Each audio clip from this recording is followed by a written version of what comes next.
All right, welcome back to Worth a Shot. Today, what is the plan? Well, I want to go through some preheat methods with the robot, and I have a few quote-unquote hacks and adaptations I ought to...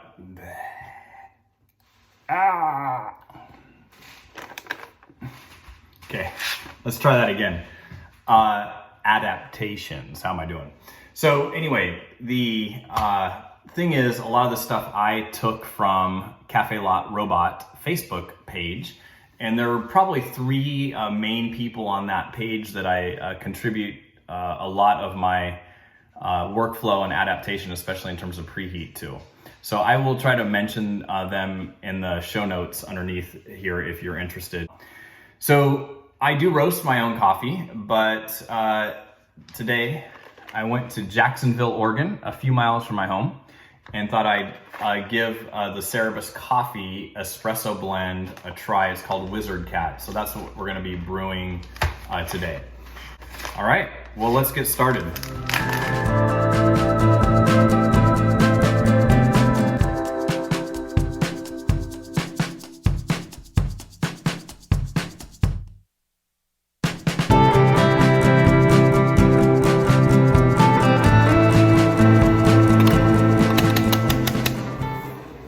Okay, so ground up some coffee here, ready to go, but I'm gonna walk you through the first preheat method that I use, or what I do.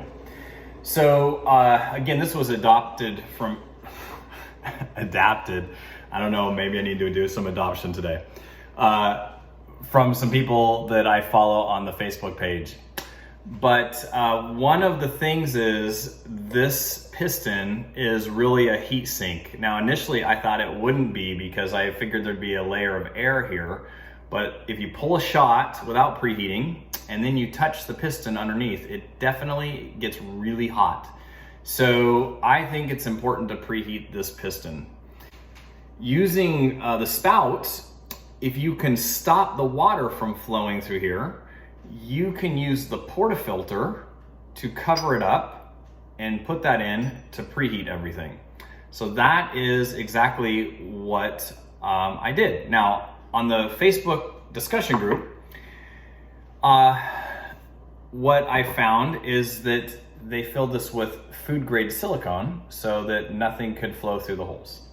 And then shortly after, somebody found that putting an AeroPress, if you have an AeroPress at home, stopper in here, does the trick.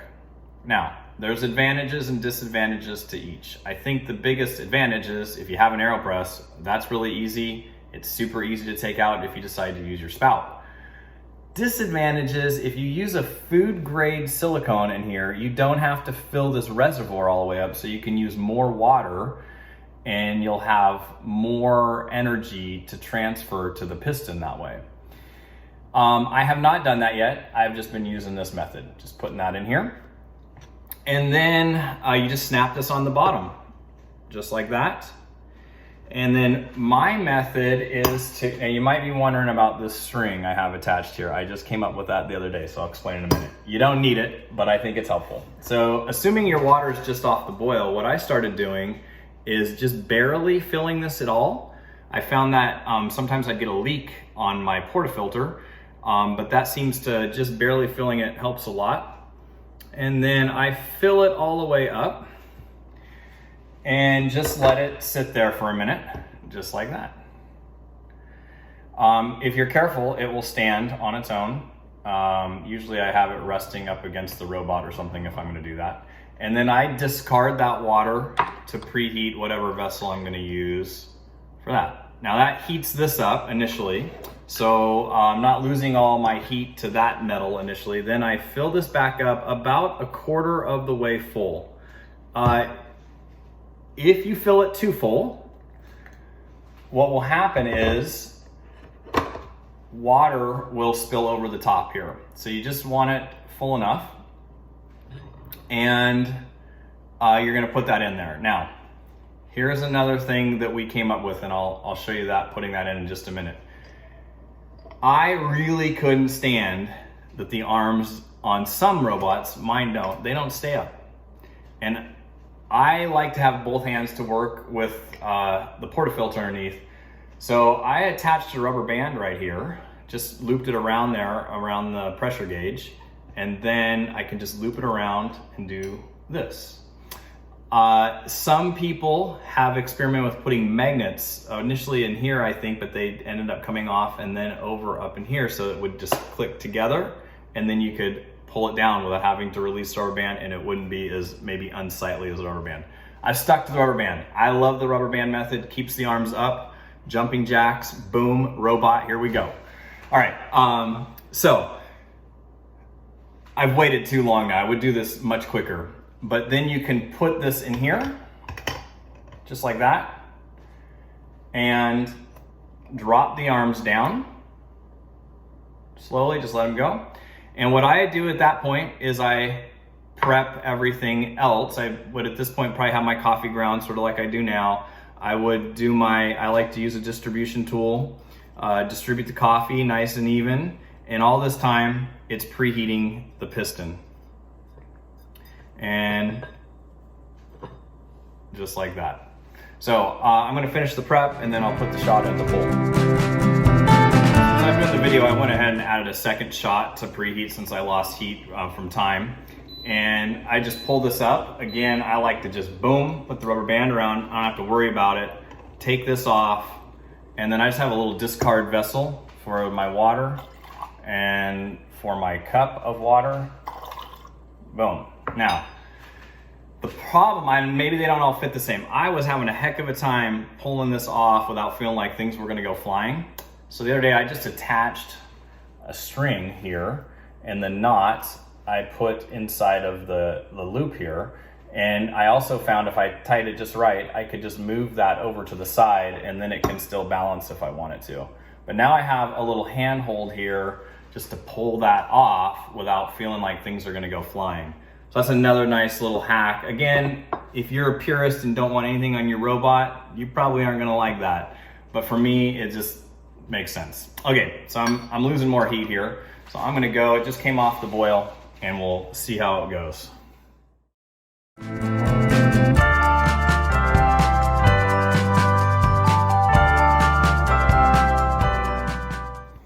Again, after pulling the shot, I again like the rubber band for that very method. Can pull the shot out, and there we go. So let me see if I can get you a picture of that. All right, so for the first time pulling a shot from that espresso ever, it doesn't look too bad. All right, let's give it a taste. I just had their coffee at their coffee shop. Same blend, so I'm kind of curious.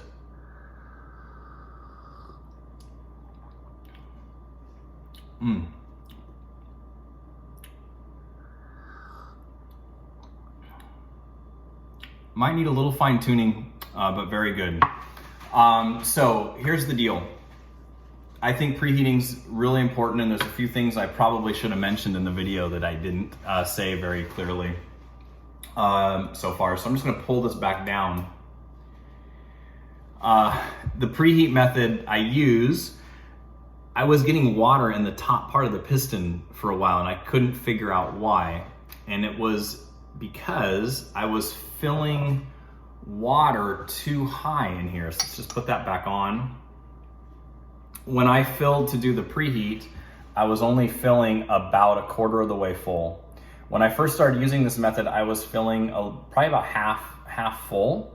And what was happening is water was covering this piston, and you can see in the video right here, there's a little hole for the pin where the piston is held in, and water was coming into there from there, and you would get water inside the piston. And if you take the robot and turn everything upside down, water would come out. And since I've adjusted and started putting a little less water in there, it probably doesn't get the piston quite as hot, but it does in fact not allow water to come in.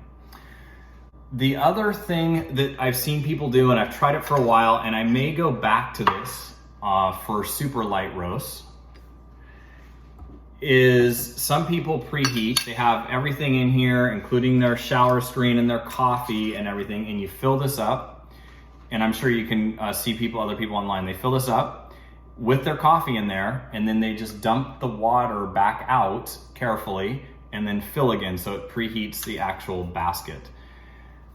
You know, I don't think this has enough mass to affect it hugely without the preheat for that. But again, on a super light roast, I may do all of my preheat methods, including that. So last thing I'll mention is you can also buy these pressurized, and that's the other thing that I would like to try, and I haven't done that yet. And then instead of going through all this trouble, you could just press a dummy shot through here. It wouldn't preheat your original basket, but it would still, I think, preheat the piston. Whether it gets hot enough doing it that way, I don't know, but that would be something to consider. So anyway, thanks for watching the video. Hope your robot journeys are awesome, and thank you very much for tuning in to Worth a Shot. Thank you.